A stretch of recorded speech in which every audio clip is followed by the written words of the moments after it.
Então nós vamos fazer aqui um pequeno estudo, breve estudo, de uma organização social, Aldeia do Futuro, que fica localizada aqui na zona sul de São Paulo, em Americanópolis. Primeiro a gente estabeleceu o ponto no endereço e agora a gente estabeleceu um perímetro de deslocamento que considera 30 minutos a pé. Esse é normalmente os jovens que participam de projetos sociais deslocam-se aí no máximo 30 minutos a pé. Esse é o perímetro então estabelecido para a gente estudar essa população. Qual que é a população total desse perímetro? A gente tem 142.285 moradores nesse perímetro que estabelecemos aqui.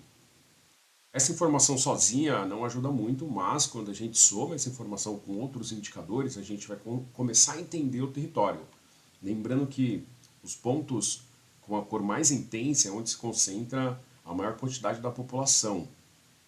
Então a gente vai verificar coisas bem interessantes, tá, com isso. Vamos ver a idade. A idade ela traz uma informação muito bacana. Claro que em todo local a gente tem todas as idades, né, todos os grupos etários que são considerados no IBGE.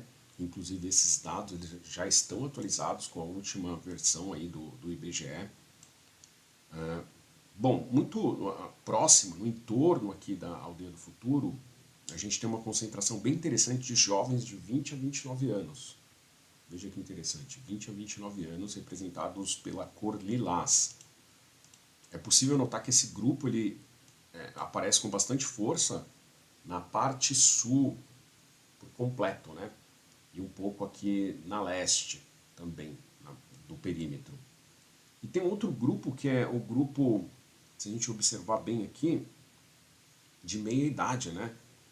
É um grupo que vai de 50 a 64 anos, eles aparecem com bastante força na região oeste do perímetro e noroeste. Bem interessante. Então, o CEDESP, que foi aberto, que outrora era um CJ na Aldeia do Futuro, ele foi uma escolha muito assertiva, né? Porque ele alberga ambos os públicos. Muito interessante. Então, embasado, talvez embasaram em dados aí para que essa decisão fosse tomada, mas foi uma decisão muito assertiva. Agora falando um pouquinho da distribuição de classe, veja que 45% dessa população eles estão na classe C e 31% classe D, que já também é uma classe que apresenta uma intensidade na vulnerabilidade. Né? E aqui bem próximo a gente tem pontos de concentração dessa população. É bem interessante quando a gente, por exemplo, muda aqui a visualização do mapa e tenta entender as projeções. Veja aqui é a QPC, né? Vou até tirar esse modo de visualização, porque vocês vão notar que quando você tem classes, a partir da classe C, você vai ver que até as ruas elas são um pouco mais arborizadas, a disposição dos tetos das casas, das ruas são maiores. E quando a gente tem uma concentração de população com uma renda menor, olha só o entorno aqui da Aldeia do Futuro, né? Se a gente observar, já não temos mais aquela harmonização visual quando a gente olha por cima, né, das casas, das ruas, não tem tantas árvores, não tem tantos espaços, é tudo um pouco mais apertadinho e os tetos também a gente vê que não são projeções homogêneas, né?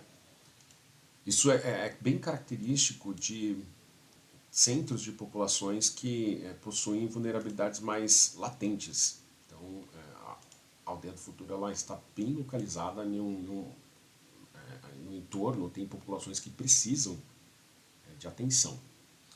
Vamos lá então continuar aqui na observação total de domicílios, 51.134 domicílios. Domicílios por aquisição, ele mostra então que 60% são próprios ou quitados. A gente tem aqui outras condições e ocupações bem na parte sudoeste, né, aqui. E eu tive até, eu fui olhar essa rua, a Rua Carlos Faxina, e é uma ocupação ali, né? A gente olha que são várias casas, é um contexto social também de vulnerabilidade quando a gente circula aqui na região. Enfim, só para vocês saberem que o mapa ele mostra exatamente essa região como sendo uma região de outras condições de ocupação, então isso também é um retrato da vulnerabilidade dentro do perímetro. Tipos de domicílios: 88% são casas. Tem algumas concentrações aqui de apartamentos. Usualmente, quando você tem muitos apartamentos, uma renda baixa, classes mais vulneráveis, são coabs, né? Mapa de fluxo. Outro dado bem interessante, mapa de fluxo. A gente tem aqui no mapa de fluxo onde tem as maiores concentrações de pessoas, né? Então você vai ver que sempre onde tem mercado, aqui tem o Rondão Atacadista, drogaria, tem muitas igrejas, tem o Extra, Marabás, tem o Poupa Tempo um pouquinho mais para baixo. Então aqui onde se concentram diversos equipamentos públicos seria que a gente percebe um alto fluxo de pessoas, né? E por último, a gente fez uma simulação da capacidade de consumo dessa população para material escolar. Material escolar. Então, considerando toda a população, o gasto mensal possível seria de 645.415.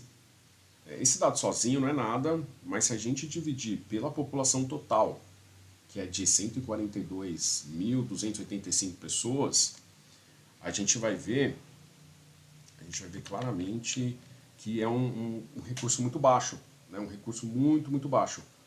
A gente está falando de capacidade de R$ 4,53 por mês por pessoa. E se a gente pegar só as classes, só a faixa etária que está na escola, são os grupos que vão até 19 anos, a gente vai ter 36 mil pessoas e ainda assim vai ser muito baixo, né? Vai dar mais ou menos R$17 e alguns centavos por pessoa.